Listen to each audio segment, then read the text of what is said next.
Welcome to a farm in Littleton. We'll start out in the nice open porch. There's actually a rear stairway. There's two sets of 2 bedrooms upstairs in this house, so it's really a 4-bedroom house. There's a picture window that overlooks from the kitchen into this porch. From the porch, we come into a country-style kitchen. This is big because families years ago were large on the farm. They all worked and they came in a hurry to eat and they had to get back out to the fields. So this kitchen is not a small variety. This is the basic country New England kitchen. Laundry hookups on the west end of the thing. And then you've got lots of cabinets. And you have a dishwasher. And you have a chimney that you could put an antique wood cook stove in if you wanted to. And here's another look at that same kitchen.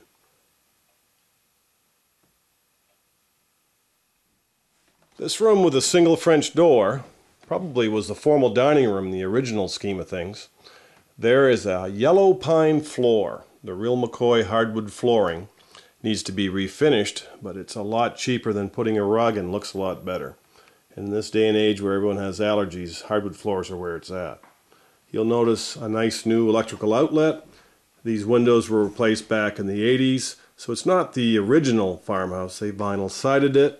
They topped the chimney. Basically, there's been a lot of updates with the heating system, but the old charm remains. Here's a new laminate floor that was installed in the front hall. This would be one of the 2 stairways I told you about. This is more of a little office-sized room, or it could be a dressing area. There's a full bath. It's got a new toilet, one of the high-rise models, and there's a shower that you could actually sit down and read a book in. And there's storage. Here's another peek coming out of the dining room that's really used as a bedroom currently into the entry to that bathroom. And there is a closet. On the front of the house, toward the road, there are 2 rooms. Again, more of that hard pine floor needs to be refinished, but there's a local fellow that does it for about $2 a square foot. Modern windows, and an extra room that you go into. Here's another peek at that second room. Behind this wall are the other 2 bedrooms that have a separate stairway. Maybe that'll keep the kids from fighting. Now we're back in the kitchen. We've crossed the kitchen. We're going up the other stairway I told you about that accesses 2 more bedrooms. The current owner doesn't need 4 bedrooms, but they're there if you need them. This has the old wainscoting on the stairway, which is great. You don't want to take that out. There's so many people that put that back in to try to capture that look. More wood floors. They've been painted. Modern electrical has been done. And you've got dormers, lots of headroom up here. The older wallpaper they were happy with. And here's that other room upstairs. So you could have a 2-room suite on both ends of the house. The roof has been updated, the heating system's been done up, the electrical's current. Basically, they're just cosmetic things. What's your favorite color in paint and paper? Those type of issues. And then we head back downstairs. Off the kitchen, there is a back, kind of a pantry, I would call it. Years ago, there would have been a summer kitchen where you did all your canning and preserving. Here's the head of the household. This would be a shed, where years ago you disciplined your kids. Now, they were too busy working out in the fields. There wasn't disrespect, they were tired. And they worked hand in hand with their families.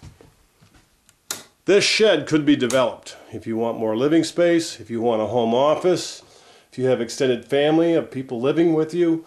This would be the area to do that. You don't have to add on, you just finish it off.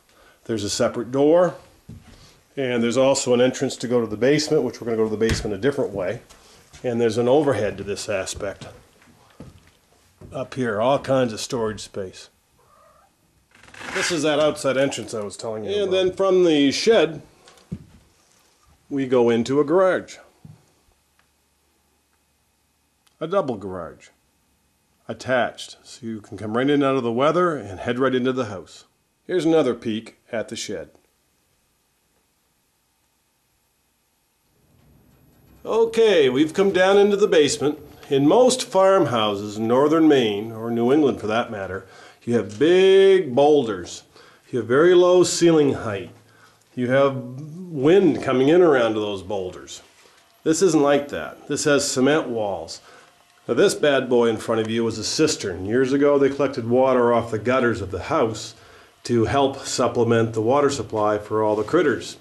Now we don't have giant dairy farms or beef farms as a rule, and I only think you drink 8 glasses of water a day, right? This is a thermoprised furnace. The cistern could come out if you want more living space. Some people put a little door in and make a root cellar out of it. There is a circuit panel. You need that to get insurance, so that's been updated as well. This would be the thermoprised furnace. This is rock and mortar, but it's all hand laid, and they mortared it, so it's not quite like just rocks piled on top of each other. There was like brickwork, artwork. This is like a foundation that was put underneath, heading out to that shed. That's that outside entrance I showed you the other side of. New fuel tank. And lastly, this was a line chimney, so when you're burning wood, you don't have to worry about burning the house down. You can see that the major updates have been done to this house. It's also vinyl sided. The location is something you cannot beat. There's a view, it's been surveyed, good farm soil, has a pond, and has 2 original barns. Not one, but both of the original barns still standing.